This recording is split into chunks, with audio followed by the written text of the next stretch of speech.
அப்போ என்ன அலட்சியம் காட்டுறாங்கன்னு சொல்றீங்க? ஏன்னா நீங்க திரும்ப திரும்ப அந்த வார்த்தைய நீங்க பயன்படுத்துறீங்க. அலட்சியமா பேசுறாங்க, அது என்ன அலட்சியமா காரணம் அப்படின்னா, நடந்துக்கிறாங்கன்னா, ஏன் உங்க மேல மட்டும் பண்ருட்டி தொகுதி எம்எல்ஏ மேல மட்டும் இவ்வளவு அலட்சியம் காட்டணும்னு இருக்குதா? இல்ல அது இருக்கு. அது அரசியல் காரணங்கள் இருக்கு. அங்க இருக்கிற திமுகவுடைய பிரமுகர்கள் குடுக்கிற அழுத்தங்கள், அரசியல் காரணங்கள் தான் இதுக்கு. அதான் காரணம். என்னன்னா, நீங்க உங்களுக்கு தெரியும், பாட்டாளி மக்கள் கட்சி என்கிற ஒரு கட்சியை எதிர்த்து இதுவரையிலும் தமிழ்நாட்டு வரலாற்றுல மிகப்பெரிய ஜாம்பவான்கள், இந்த கட்சிக்கே தலைவரா இருந்த தீரன், தமிழ் பாமக ஆரம்பிச்சு நிலைக்க முடியல.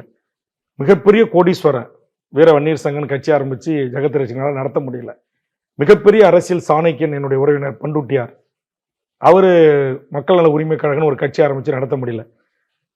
மருத்துவர் ஐயாவுக்கு அடுத்தது இரட்டை சகோதரர்கள் யாரு? பூத்தா இளங்கவன், பூத்தா அருள்மொழி, வன்னியர் வாழ்வுரிமை கட்சி உருவாக்கி நடத்த முடியல. CN ராமூர்த்தி வன்னியர் கட்சி நடத்த முடியல. AK நடராஜன் நடத்த முடியல. வன்னி அடிகளார் கட்சி நடத்த முடியல. இது மாதிரி எத்தனையோ தலைமைகள் உருவாகி அவங்க யாருமே அடுத்த கட்டத்தை நோக்கி ஒரே ஒரு MLA கூட ஆக முடியல, ஒரு கவுன்சிலர் கூட ஆக முடியல. இன்னைக்கு நான் ஒரு கட்சி உருவாக்கி ஒரு சட்டமன்ற உறுப்பினராக வந்திருக்கிறேன். இன்றைக்கு எனக்கு என் கட்சியில் பல கவுன்சிலர்கள் மாவட்டத்தில் தமிழ்நாட்டில் சுயேட்சை நின்று நான் வெற்றி பெற்று வந்திருக்கிறேன்.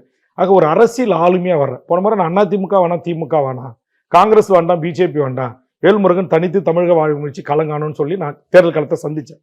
அப்படி சந்திக்கின்ற போது நான் 32,000 ஓட்டு வாங்கணும்னு சொன்னேன்ல, அது இன்னைக்கு அங்க இருக்கிற உள்ளூர் திமுக பெருமர்களுக்கு ஒரு பெரிய அச்சமா இருக்கு. 2 ஆளுங்கட்சியினுடைய சப்போர்ட்டே இல்லை. பாட்டாளி மக்கள் கட்சி எப்ப வேல்முருகனை ஒழிக்கணும் அழிக்கணும்னு நினைக்குது. ஆனா அதை தாண்டி ஒரு பெரிய இளைஞர் கூட்டத்தோடு ஒரு மிகப்பெரிய ஒரு வளர்ச்சியை நோக்கி நாளொரு மணியும் பொழுதொரு மணியும் வளர்றான். அப்ப இவரை வளர விட்டா நமக்கு, நம்மளுடைய சந்ததிகளுக்கு அடுத்தடுத்து இந்த கட்சியை அந்த மாவட்டத்தில் கோல் வச்சுறவங்களுக்கு ஒரு மிகப்பெரிய இடைஞ்சலா இருக்கு.